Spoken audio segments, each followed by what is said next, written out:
Doorbell की आवाज़ सुनकर अनुपमा मन ही मन बड़बड़ाती हुई, उफ, इसे भी अभी ही बजना था। आटा सने हाथों से ही अनुपमा ने दरवाज़ा खोला। सामने सुधीर खड़ा था, जो उसी की कॉलेज में लाइब्रेरी का चपरासी था। तुम? बात अधूरी छोड़ अनुपमा रोते अथर्व को उठाने लपकी, मगर अपने आटा सने हाथ देखकर ठिठक गई। परिस्थिति को भांपते हुए सुधीर ने अपने हाथ की पुस्तकें नीचे रखी और अथर्व को गोद में उठाकर चुप कराने लगा। मैं अभी आई, कहकर अनुपमा हाथ धोने रसोई में चली गई। 1 मिनट बाद ही तौलिए से हाथ पोंछते हुए वो फिर कमरे में आई और सुधीर की गोद से अथर्व को ले लिया। मैडम, आप ये पुस्तकें लाइब्रेरी में ही भूल आई थी। किताबों की ओर इशारा करते हुए सुधीर ने कुछ इस तरह से कहा मानो वह अपने आने के मकसद को जाहिर कर रहा हो। अनुपमा को याद आया कि पुस्तकें ढूंढकर जब वह उन्हें लाइब्रेरियन से अपने नाम इशू करा रही थी कि तभी उसका मोबाइल बज उठा था। लाइब्रेरी की शांति भंग ना हो इसलिए वह बात करती हुई बाहर आ गई थी। पति विनोद का फ़ोन था। वो ऑफिस के कुछ महत्वपूर्ण लोगों को डिनर पर ला रहे थे। अनुपमा को जल्दी घर पहुंचना था। जल्दबाजी में वह अंदर से पुस्तकें लेना भूल गई और सीधे घर आ गई थी। अरे, ये तो मैं कल ले लेती, पर तुम्हें मेरे घर का पता कैसे चला? जहाँ चाह वहाँ राह, किसी से पूछ लिया था। लगता है आप खाना बना रही हैं। बच्चे को तब तक मैं रख लेता हूँ। सुधीर ने अथर्व को गोद में लेने के लिए दोनों हाथ आगे बढ़ाए तो अनुपमा पीछे हट गई। नहीं नहीं, मैं सब कर लूँगी, मेरा तो ये रोज का काम है, तुम जाओ। दरवाज़ा बंद कर वह अथर्व को सुलाने की कोशिश करने लगी। अथर्व को थपकी देते हाथ मानो उसके दिमाग को भी थपथपा रहे थे। उसकी जिंदगी कितनी भागम भाग भरी हो गई है। बाई तो बस बंधा बंधाया काम करती है, बाकी सब तो उसे ही देखना पड़ता है।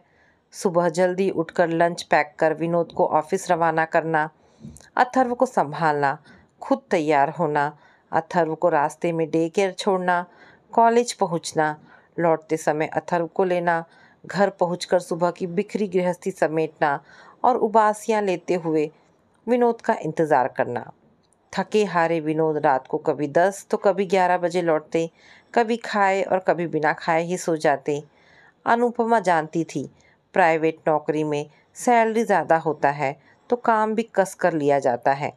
यद्यपि पहले स्थिति ऐसी नहीं थी। विनोद 8-9 बजे तक घर लौट आते थे और शाम का खाना दोनों साथ खाते थे। लेकिन जब से विनोद की कंपनी के मालिक की मृत्यु हुई थी और उनकी विधवा पत्नी सारिका ने सारा काम संभाला था, तब से विनोद की जिम्मेदारियां भी बहुत बढ़ गई थी और उसने देरी से आना शुरू कर दिया था। अनुपमा शिकायत करती तो विनोद लाचारी से कहते, क्या करूं डियर, आना तो मैं भी जल्दी चाहता हूं, पर मैडम को अभी काम समझने में समय लगेगा, उन्हें बताने में देर हो जाती है। एक विधवा औरत के प्रति सहज सहानुभूति मानकर अनुपमा चुप रह जाती। शादी से पहले की लेक्चरर की अपनी नौकरी वह छोड़ना नहीं चाहती थी। उसका पढ़ने का शौक शादी के बाद तक बरकरार था, इसलिए अपनी व्यस्ततम दिनचर्या में से समय निकालकर वह लाइब्रेरी से पुस्तकें लाती रहती थी और देर रात विनोद का इंतज़ार करते हुए उन्हें पढ़ती रहती। हालात से अब उसने समझौता कर लिया था, पर कभी कभी कुछ बेहद ज़रूरी मौक़ों पर उसे विनोद की गैर मौजूदगी खलती भी थी। उस दिन भी वह ऑटो में गृहस्थी का सारा सामान लेकर 2 घंटे बाद घर लौटी तो थककर चूर हो गई थी। गोद में अथर्व को लिए उसने दोनों हाथों में भरे हुए थैले उठाने चाहे तो लगा चक्कर खाकर वहीं ना गिर पड़े। तभी जाने कहाँ से सुधीर आ टपका था। जल्दी जल्दी सुधीर ने अनुपमा को सामान और अथर्व के घर के अंदर पहुंचा दिया था। शिष्टावश अनुपमा ने उसे चाय पीने के लिए रोक लिया। वो चाय बनाने किचन में घुसी तो अथर्व ने पॉटी कर दी। अनुपमा उसके कपड़े बदल कर लाई, तब तक देखा सुधीर 2 कप में चाय सजाए उसका इंतज़ार कर रहा था। अरे, तुमने क्यों तकलीफ़ की, मैं तो आ ही रही थी। अनुपमा को संकोच ने आ घेरा था। तकलीफ़ कैसी मैडम, आपको इतना थका देखकर, मैं तो वैसे भी कहने वाला था कि चाय मुझे बनाने दे, पर अच्छा बैठो चाय पियो। अनुपमा ने सामने के सोफे की ओर इशारा करते हुए कहा। अच्छा, तुम इधर कैसे आए? इधर मेरा भाई रहता है, उसी से मिलने जा रहा था कि आप दिख गई। चाय पीते हुए सुधीर ने पूछा। मैडम साहब कहीं बाहर नौकरी करते हैं?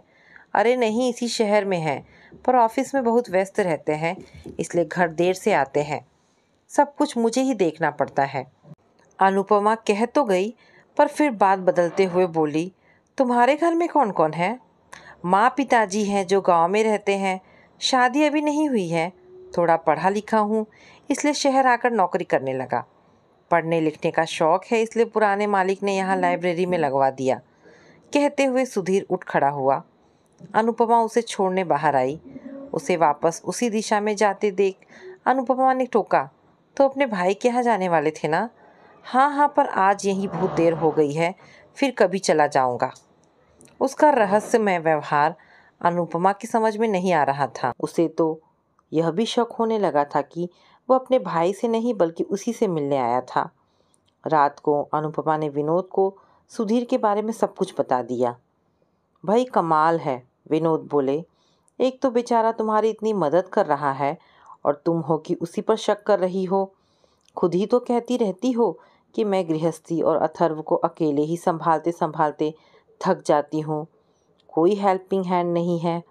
अब यदि यह हेल्पिंग हैंड आ गया है तो अपनी शिकायत को ख़त्म कर दो। चाहे तो उसे काम के बदले पैसे दे दिया करो, ताकि तुम्हें उससे काम लेने में संकोच ना हो। ये भी ठीक है। अनुपमा को विनोद की बात जच गई। अब अनुपमा गाहे बगाहे सुधीर की सहायता ले लेती। वह तो हर रोज आने को तैयार था, पर अनुपमा का रवैया भाप कम ही आता था। हाँ, जब भी सुधीर आता अनुपमा के ढेरों काम निपटा जाता। कभी बिना कहे ही शाम को ढेरों सब्जियां लेकर पहुंच जाता। अनुपमा उसे हिसाब से कुछ ज़्यादा ही पैसे पकड़ा देती। फिर वह देर तक अथर्व को खिलाता रहता। तब तक अनुपमा सारे काम निपटा लेती। फिर अनुपमा उसे खाना खिलाकर ही भेजती थी। पैसे लेने में शुरू में तो सुधीर ने बहुत आनाकानी की, पर जब अनुपमा ने धमकी दी कि फिर यहाँ आने की ज़रूरत नहीं है, तो वह पैसा लेना मान गया। अथर्व भी अब उसे बहुत हिल मिल गया था। अनुपमा को भी उसकी आदत सी पड़ गई थी। सुधीर का पढ़ने का शौक भी अनुपमा के माध्यम से पूरा हो जाता था, क्योंकि वह लाइब्रेरी से अच्छी पुस्तकें चुनने में उसकी मदद करती थी। किसी पुस्तक के बारे में उसे घंटों समझाती। इस तरह अपनी नीरस जिंदगी में अब अनुपमा को कुछ सार नजर आने लगा था। वह सुधीर को छोटे भाई की तरह स्नेह करने लगी थी। सुधीर के मुंह से भी अब उसके लिए मैडम की जगह दीदी संबोधन निकलने लगा था, जिसे सुनकर अनुपमा का मन बड़ी बहन के बड़प्पन से फूल उठता था। विनोद भी खुश था, क्योंकि अब उसके देर से लौटने पर भी अनुपमा खुशी मन से उसका स्वागत करती थी, वरना पहले तो वह शिकायतों का अंबार लगा देती थी। लेकिन आश्चर्य की बात थी कि इतने लंबे समय में भी विनोद और सुधीर का अभी तक आमना सामना नहीं हुआ था। कारण, एक तो वह छुट्टी वाले दिन नहीं आता था, दूसरे वह कभी देर रात तक नहीं रुकता था। विनोद को सुधीर से मिलवाने के लिए अनुपमा ने एक रविवार सुधीर को लंच के समय आने को कहा। नियत समय पर सुधीर तो पहुंच गया, लेकिन ऑफिस से जरूरी फ़ोन आ जाने के कारण विनोद उसके आने से पहले ही निकल गए। देर तक इंतज़ार कर आखिर सुधीर बिना मिले ही चला गया, जिसका अनुपमा को भी बहुत अफसोस रहा। इस घटना के कुछ दिन बाद अनुपमा एक दिन कॉलेज पहुंची तो उसे लगा कि आज कॉलेज की फ़िज़ा कुछ बदली बदली सी है। विद्यार्थी से लेकर साथ ही अध्यापक तक उसे विचित्र नज़रों से घूर रहे थे। किसी अनहोनी की आशंका से पीड़ित अनुपमा स्टाफ रूम में जाकर बैठी ही थी कि एक चपरासी ने आकर सूचित किया कि मैडम, प्रिंसिपल साहब आपको बुला रहे हैं। अनमनी सी वह चुपचाप उसके पीछे पीछे चल दी। मुझे समझ नहीं आ रहा था कि आप जैसी जिम्मेदार और गंभीर व्यक्तित्व वाली लेक्चरर ने इतना घटिया कदम क्यों उठाया। बिना किसी भूमिका के प्रिंसिपल ने अपनी बात कह दी। जी, अनुपमा बौखला उठी। आप कहना क्या चाहते हैं? कॉलेज के एक साधारण से चपरासी सुधीर के संग नाजायज रिश्ता रखते हुए आपको लज्जा नहीं आई? विद्यार्थियों के सामने ये कैसा उदाहरण प्रस्तुत कर रही हैं आप? होश में तो है? इतना गंदा इल्जाम लगाने से पहले आपने कुछ सोचा तो होता। क्रोध के आवेश में अनुपमा थर थर काँप रही थी। पूरी तहकीकात करने के बाद ही मैं आपसे रूबरू होता हूँ। आपके सहयोगी अध्यापकों और छात्रों ने कई बार आप दोनों को अकेले बातचीत करते भी देखा है। क्या किसी से बात करना गुनाह है? आपके पड़ोसियों ने भी पूछताछ में बताया है कि वह अक्सर आपके यहाँ आता है और आपके पति विनोद जी की गैर मौजूदगी में काफ़ी समय वहाँ गुजारता है। हाँ, तो इससे आप जो आरोप लगा रहे हैं वह तो सिद्ध नहीं होता। सुधीर मेरे छोटे भाई की तरह है और हम दोनों भाई बहन की तरह एक दूसरे का ख्याल रखते हैं। अनुपमा गुस्से में बोली। आप सुधीर को बुलवाइए, अभी दूध का दूध और पानी का पानी हो जाएगा। वो आज कॉलेज नहीं आया है, घर पर भी नहीं मिला। शायद सच खुल जाने के डर से शहर छोड़कर भाग गया है। जब कोई राज है ही नहीं तो खुलेगा क्या? हमारा रिश्ता शीशे की तरह पाक साफ है। मेरे पति को भी मुझ पर पूरा विश्वास है। आज तक हमारे संबंधों को लेकर उन्होंने कभी कोई शक नहीं किया। प्रिंसिपल अनुपमा को ऐसे देखने लगे मानो सामने कोई पागल खड़ा हो।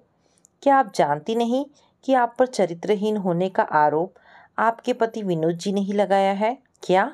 अनुपमा के लिए दूसरा बड़ा आघात था। वो आपसे तलाक चाहते हैं, प्रिंसिपल साहब बोले। इसी बारे में जानकारी जुटाने विनोद जी कल कॉलेज आए थे। आप तब तक घर जा चुकी थी। उन्होंने सुधीर से आपके अवैध संबंधों के बारे में पूछताछ की। आपकी चरित्रहीनता विद्यार्थियों पर गलत प्रभाव डाले, इससे पहले मैं चाहूँगा कि आप इस नौकरी से रिज़ाइन दे दें। अनुपमा किंग कर्तव्य विमूढ़ बैठी रही। उसे गहरा मानसिक आघात लगा था। मैं आपकी मनोदशा समझ रहा हूँ, पर मजबूर हूँ। अब आप जा सकती हैं। लड़खड़ाते कदमों से अनुपमा कैसे कॉलेज से निकली और कैसे घर पहुंची, उसे खुद होश न था। उसकी दुनिया उजड़ चुकी थी। अपने कैबिन में बैठकर कंपनी की उन्नति के लिए स्ट्रेटजी रचने वाला उसका पति विनोद उसके खिलाफ इतनी बड़ी प्लानिंग रचता रहा और उसे भनक तक नहीं लगी। लेकिन विनोद ने ये सब किया क्यों? क्या सुधीर उसी का आदमी था? सोच सोचकर अनुपमा का दिमाग घूम रहा था। लाइब्रेरी और ऑफिस आदि में फ़ोन से पूछताछ करने पर अनुपमा को पता चला कि किसी मल्टीनेशनल कंपनी के विनोद साहब ने उसे कॉलेज लाइब्रेरी में लगवाया था।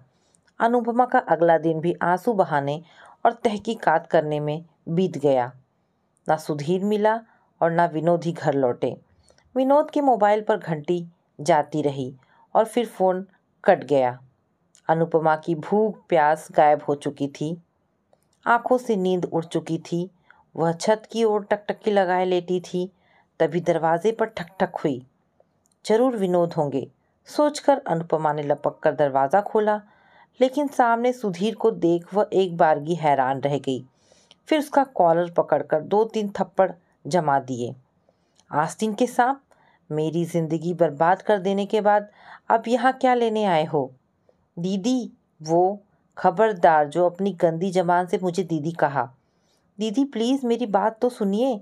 मुझे खुद नहीं पता था कि विनोद साहब के इरादे इतने भयानक हैं। कब से जानते हो तुम विनोद को? मैं पहले उन्हीं के ऑफिस में काम करता था।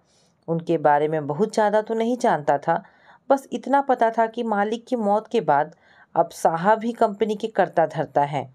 मालकिन भी उन्हीं के इशारों पर नाचती हैं। मैं अक्सर ऑफिस में खाली समय में पुस्तकें पढ़ा करता था। विनोद साहब मेरे इस शौक़ से वाकिफ़ थे। उन्होंने मुझे इसके लिए कभी नहीं टोका, जिसके लिए मैं उनका शुक्रगुजार था। एक दिन उन्होंने मुझे अकेले में बुलाया और कहा कि मुझे उनका एक काम करना होगा। ऑफिस में व्यस्तता की वजह से वो अपनी बीवी यानी आपकी पर्याप्त मदद नहीं कर पाते, जिससे आप काफ़ी तनाव में रहती हैं। वो मुझे आपके कॉलेज में लगवा देंगे। मुझे धीरे धीरे आपको विश्वास में लेकर घर और अथर्व की देखभाल का काम संभालना होगा। लेकिन आपको कुछ पता नहीं चलना चाहिए। ऐसा क्यों? अनुपमा ने आश्चर्य से पूछा। मुझे भी उनकी ये बात समझ में नहीं आई थी, इसलिए मैंने भी यही सवाल किया था। तब उन्होंने बताया था कि आप नौकर या आया रखने के पक्ष में नहीं हैं, क्योंकि एक अनजान आदमी से आपको हमेशा घर और अथर्व की सुरक्षा की चिंता सताती रहेगी। इसलिए मुझे पहले जाने अनजाने आपकी मदद कर आपका विश्वास जीतना होगा। इस कार्य में साहब ने मेरी पूरी मदद करने का भरोसा भी दिया, क्योंकि वह आपको परेशान नहीं देख सकते थे।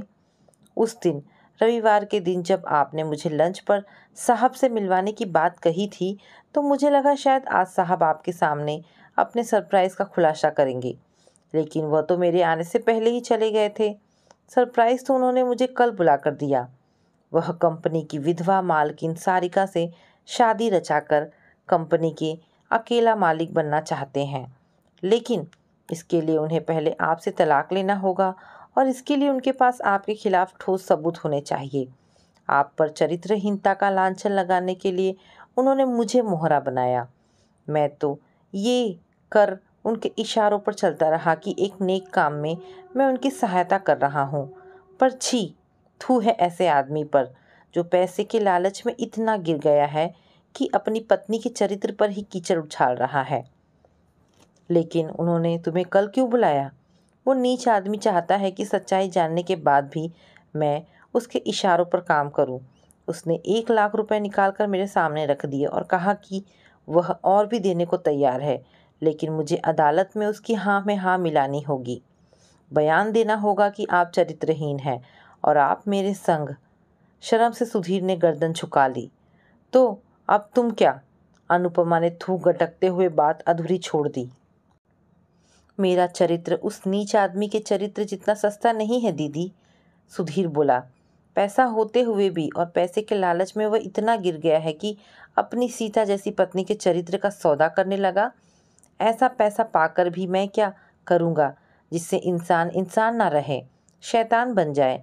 हालांकि बात ना मानने पर उसने मुझे जान से मारने की धमकी दी है, पर मैं उस कुटिल के चाल में कामयाब नहीं होने दूंगा।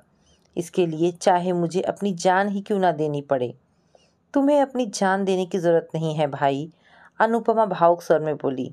मुझे अब ना उस आदमी की चाह है और ना उसके पैसे की, इसलिए तलाक हो या ना हो मुझे कोई फ़र्क नहीं पड़ता। मैं अपने अथर्व को लेकर यहाँ से बहुत दूर चली जाऊँगी। तुम भी उसकी बात मान लो। पैसा सब कुछ तो नहीं होता, लेकिन बहुत कुछ होता है। उस पैसे से एक ज़िंदगी नई शुरू करो। थूकता हूँ मैं ऐसी नई ज़िंदगी पर, और आप ये कैसी बहकी बहकी बातें कर रही हैं? अन्याय सहने वाला भी उतना ही दोषी है जितना कि अन्याय करने वाला। दीदी, ये पाठ भी आप ही ने तो मुझे पढ़ाया था। आप कुछ भी करें, लेकिन मैं दुनिया को आपके चरित्र की हकीकत बताकर रहूँगा और उस चरित्रहीन को समाज के सामने नंगा करूँगा। आवेश से तमतमाते सुधीर की बातों ने अनुपमा को झकझोर कर रख दिया। उसके मानस पटल में बिजली कौंध रही थी और उसमें एक ही वाक्य उभर उभर कर आ रहा था। करोड़ों की संपत्ति का मालिक विनोद इस नेक और भल मानस के मालिक सुधीर के सम्मुख कितना दीनहीन और अदना सा है। अनुपमा ने भी उस दिन मन ही मन निर्णय कर लिया कि अब वह चुप नहीं रहेगी। जब उसने कोई पाप ही नहीं किया तो वह क्यों इस निष्ठुर समाज से मुंह छिपाए? वो उस नीच विनोद का सच सबके सामने जरूर लाएगी। मन ही मन निश्चय कर सधे हुए कदमों के साथ वह किसी अच्छे वकील की तलाश शुरू कर देती है।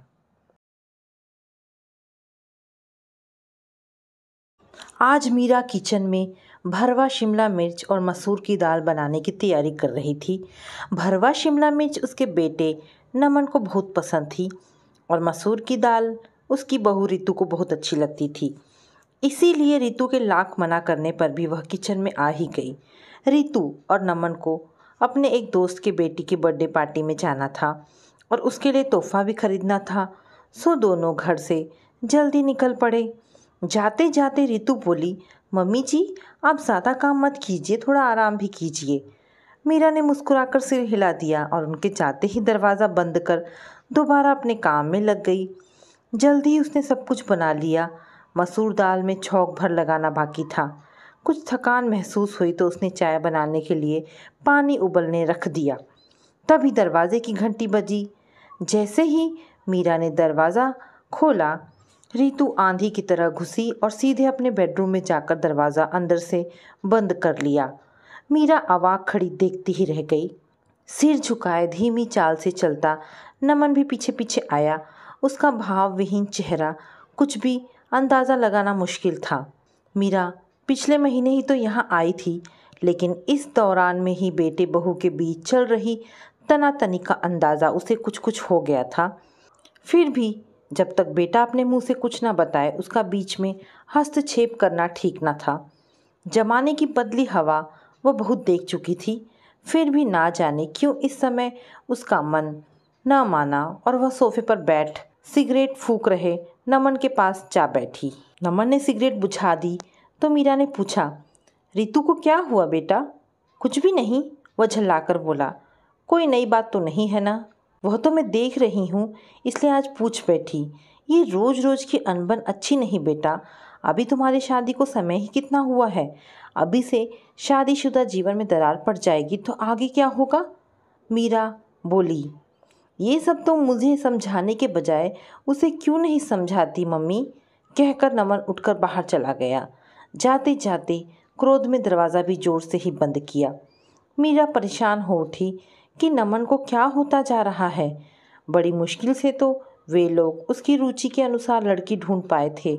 उसने तमाम गुणों की लिस्ट बना दी थी कि लड़की खूबसूरत हो, खूब पढ़ी लिखी हो, घर भी संभाल सके और उसके साथ साथ ऊंची सोसाइटी में उठ बैठ भी सके, फूहड़पन बिल्कुल ना हो। कुछ सोचते हुए मीरा फिर किचन में चली गई। चाय का पानी खौल चुका था। उसने 3 कप में चाय बना ली।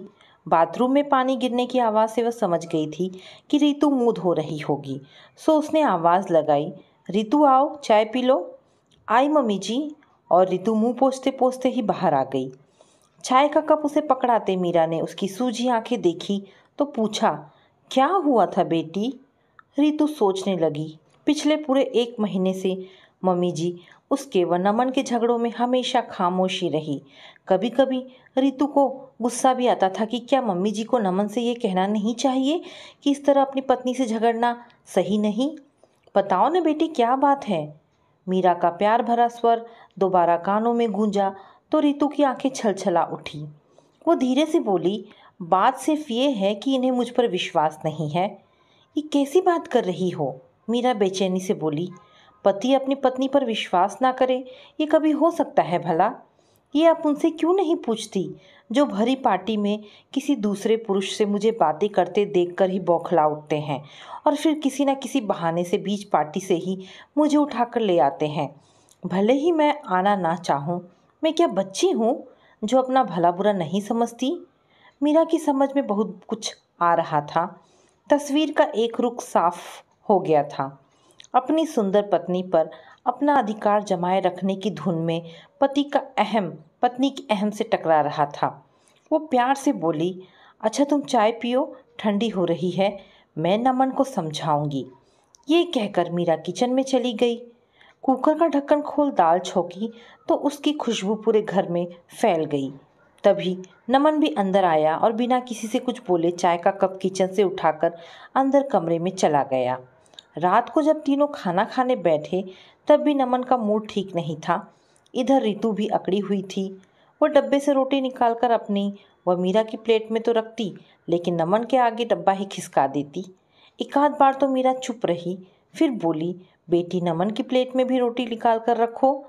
इस पर रितु ने रोटी निकालकर पहले नमन की प्लेट में रखी तो उसका तना हुआ चेहरा कुछ ढीला पड़ा। खाने के बाद मीरा रोज कुछ देर घर के सामने ही टहलती थी। रितु या नमन में से कोई एक उसके साथ हो लेता था। उन दोनों ने उसे यहाँ बुलाया था और दोनों चाहते थे कि जितने दिन मीरा वहाँ रहे उसका पूरा ध्यान रखा जाए। इसीलिए जब मीरा ने बाहर जाने के लिए दरवाज़ा खोला तो पाँव में चप्पल डालकर नमन भी साथ हो लिया। कुछ देर तक मौन चलते रहने के बाद मीरा ने पूछा, रितु को क्या तुम पार्टी से जबरदस्ती जल्दी ले आए थे? मम्मी, अच्छे बुरे लोग सभी जगह होते हैं। रितु जिस आदमी के साथ बातें किए जा रही थी उसके बारे में ऑफिस में किसी की भी राय अच्छी नहीं है। ऑफिस में काम करने वाली हर लड़की उससे कतराती है। अब ऐसे में रितु का इतनी देर तक उसके साथ रहना और ऊपर से वह नालायक भी भाभी जी करता उसके आगे पीछे ही लगा रहा, क्योंकि कोई और लड़की उसे लिफ्ट ही नहीं दे रही। मम्मी, अब आप ही बताओ, मेरे पास और क्या उपाय था सिवाय इसके कि मैं उसे वहाँ से वापस ले आया? उसे खुद भी तो अकल होनी चाहिए कि ऐसे वैसों को ज़्यादा मुंह ना लगाया करे। किसी भी बहाने से वह उसके पास से हट जाती तो भला मैं पार्टी बीच में छोड़कर उसे जल्दी क्यों लाता? नमन के स्वर में कुछ लाचारी थी तो कुछ नाराज़गी। मीरा मन ही मन मुस्कुराई कि सुंदर पत्नी की चाह सभी को होती है, लेकिन कभी कभी सुंदरता भी सिरदर्द बन जाती है। वह बोली, चलो छोड़ो, जाने दो, धीरे धीरे समझ जाएगी। तुम्हें थोड़ा सब्र से काम लो। और मीरा घर की ओर पलट पड़ी। मीरा की सारी रात करवटें बदलते बीती। बेटा मानो उसके पति का ही प्रतिरूप बन सामने आ खड़ा हुआ था। अपनी शादी के तुरंत बाद के दिन मीरा की बंद आंखों में किसी चलचित्र की भांति उभर आए। किसी भी पार्टी में जाने पर अपने पति रजनीश का अपनी सुंदर पत्नी के चारों ओर मानो एक घेरा सा डाले रखना उसे भूला ना था। कभी कभी रजनीश के दोस्तों की पत्नियां मीरा को चिढ़ाती तो उसे पति के इस व्यवहार पर गुस्सा भी आता, लेकिन उसके खिलाफ बोलना उसके स्वभाव में ना था, सो चुप रह जाती। युवावस्था के उन मादक मधुर दिनों की यादें मीरा के दिल को झकझोरने लगी। कैसे थे वे मोहक दिन, जब ऑफिस से छूटते ही रजनीश इस तरह घर भागते जैसे किसी जेल से छूटे हो। दोस्तों के व्यंग बाणों को वे सिर के ऊपर से ही निकल जाने देते। पहले ऑफिस के बाद लगभग रोज ही चाय की शॉप में दोस्तों के साथ एक प्याला चाय जरूर पीते थे, तब कहीं घर आते थे। लेकिन शादी के बाद तो जैसे ऑफिस का समय ही काटे ना कटता था। शाम के बाद भला रजनीश कहाँ रुकने वाले थे। दोस्तों के हंसने की जरा भी परवाह किए बिना अपनी छोटी सी पुरानी गाड़ी में बैठकर सीधे घर भागते। लेकिन दोस्त भी कच्चे खिलाड़ी ना थे।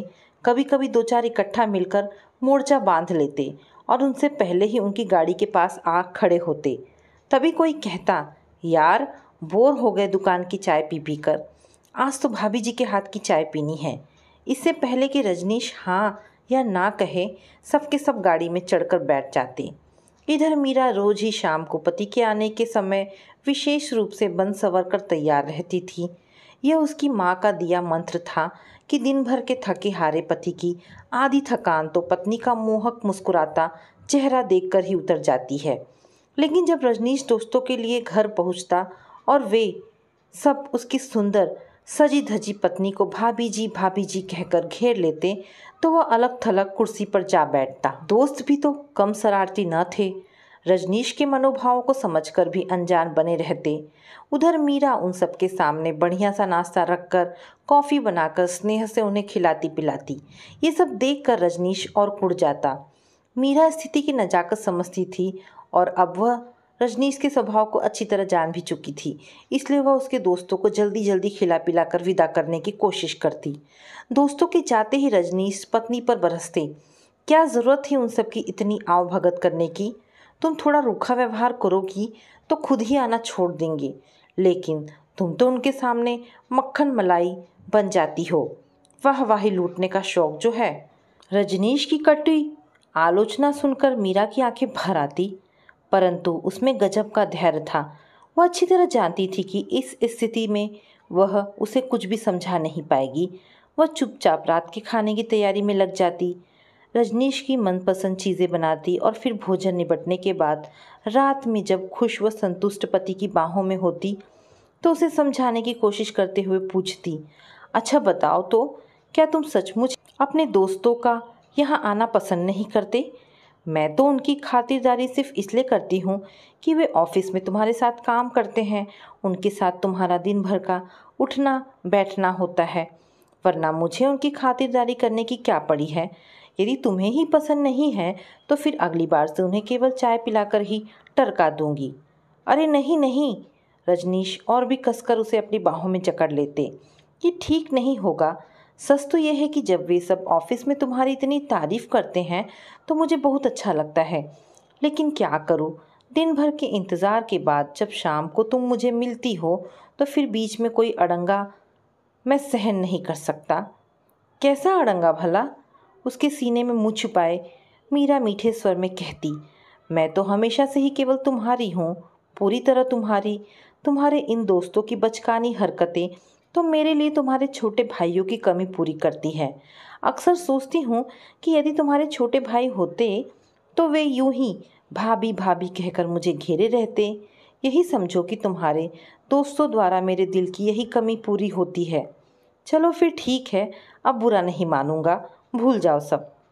फिर धीरे धीरे रजनीश इस सच को समझते गए कि घर आए मेहमान की उपेक्षा करना ठीक नहीं है और अब मीरा का अपने दोस्तों से बातचीत करना, उनकी खातिरदारी करना उन्हें बुरा नहीं लगता था।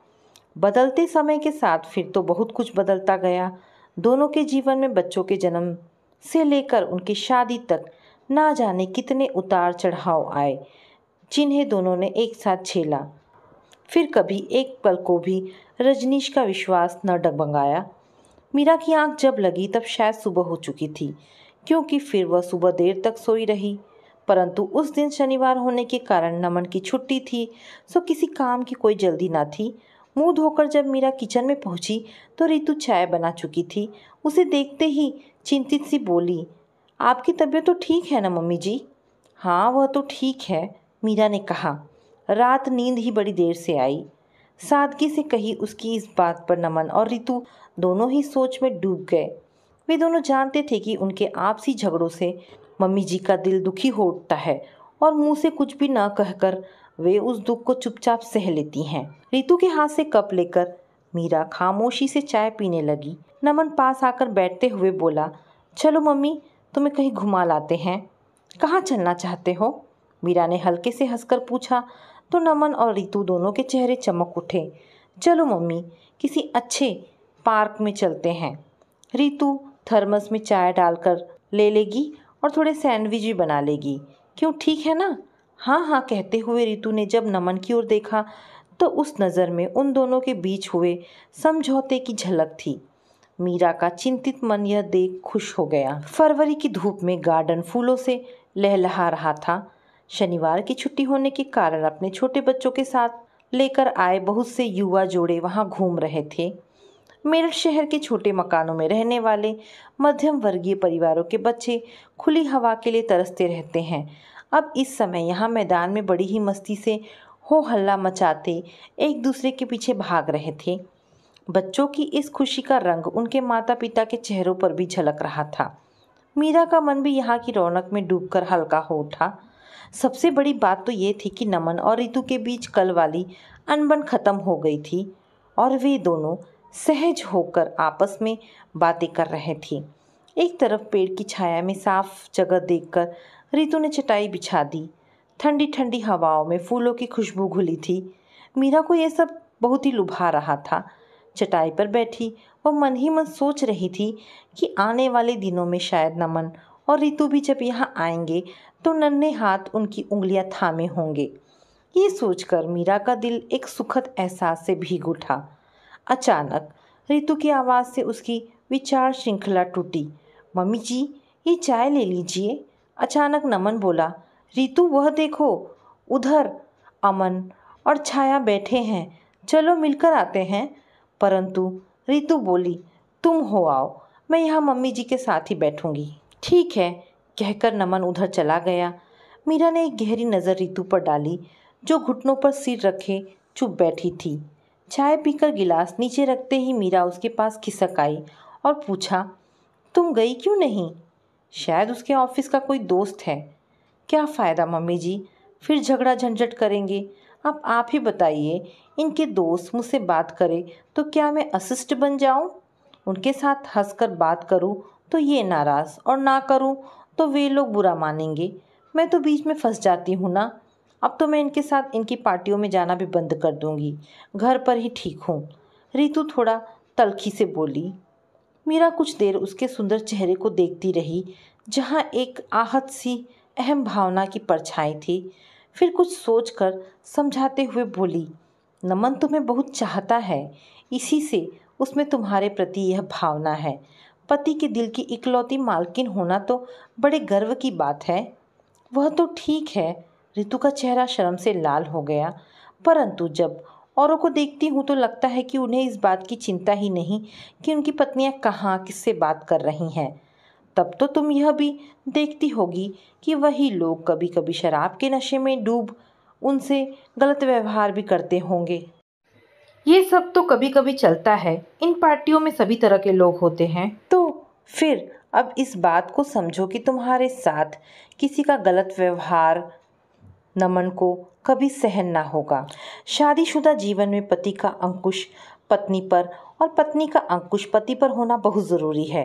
यही एक सफल शादीशुदा जिंदगी का मंत्र है, जहाँ पति पत्नी दोनों एक दूसरे को गलत कामों के लिए टोक सकते हैं, एक दूसरे को सही राह दिखा सकते हैं। परंतु इसके लिए विश्वास की मजबूत नींव जरूरी है, जिसमें एक दूसरे कि इस टोकने को गलत ना समझा जाए, बल्कि उसके मूल में छिपी सही विचारधारा को समझा जाए।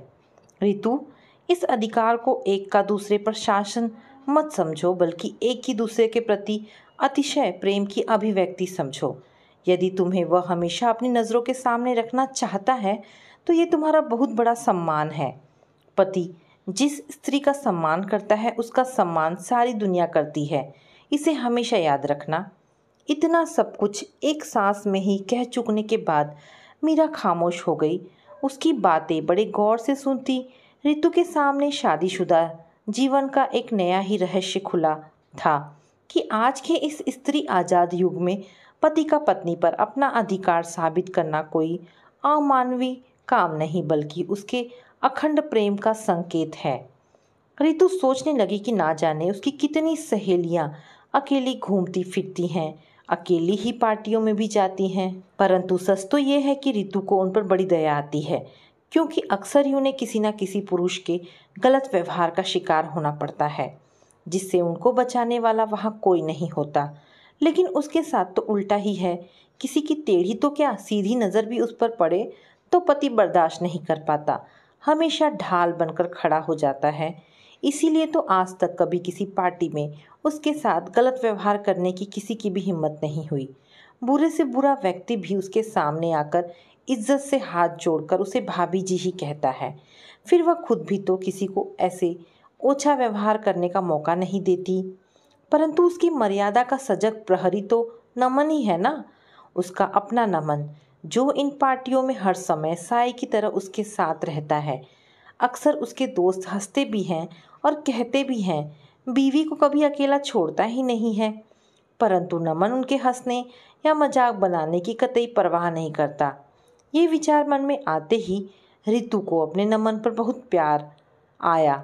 उसकी इच्छा हो रही थी कि दौड़कर जाए और दूर खड़े नमन के गले में अपनी बाहें डाल दे और कहे, अब मैं तुम्हारी किसी बात का बुरा नहीं मानूंगी। मम्मी जी ने मेरी आंखों से नासमझी का पर्दा उठा दिया है। तुम्हारी नाराज़गी का भी सम्मान करूंगी, क्योंकि वह मेरा सुरक्षा कवच है। मेरे अब तक के व्यवहार के लिए मुझे माफ़ कर दो। मन ही मन इन विचारों में घिरी रितु का चेहरा विश्वास की रोशनी से जगमगा रहा था। आंखों में मानो प्यार के दिए जल उठे थे। बड़ी बेसब्री से वह नमन के आने का इंतजार कर रही थी। रितु सोच रही थी कि कैसी अजीब बात है कि जब तक वह घटनाओं से खुद को जोड़े हुए थी, कुछ भी साफ देख समझ नहीं पा रही थी, परंतु जब घटनाओं से अलग होकर उसने खुद को तटस्थ किया तो सब कुछ आईने की तरह साफ हो गया। उसके अपने ही दिल ने पल भर में सही गलत का फैसला कर लिया। तो दोस्तों, ये छोटी सी कहानी यहाँ पर समाप्त होती है। आशा करती हूँ कहानी आपको पसंद आई होगी। अगर कहानी पसंद आई है तो प्लीज़ इसे लाइक एंड शेयर करें। दोस्तों, ऐसी ढेरों पारिवारिक और शिक्षाप्रद कहानी सुनने के लिए मेरे चैनल को प्लीज़ सब्सक्राइब करें। धन्यवाद दोस्तों।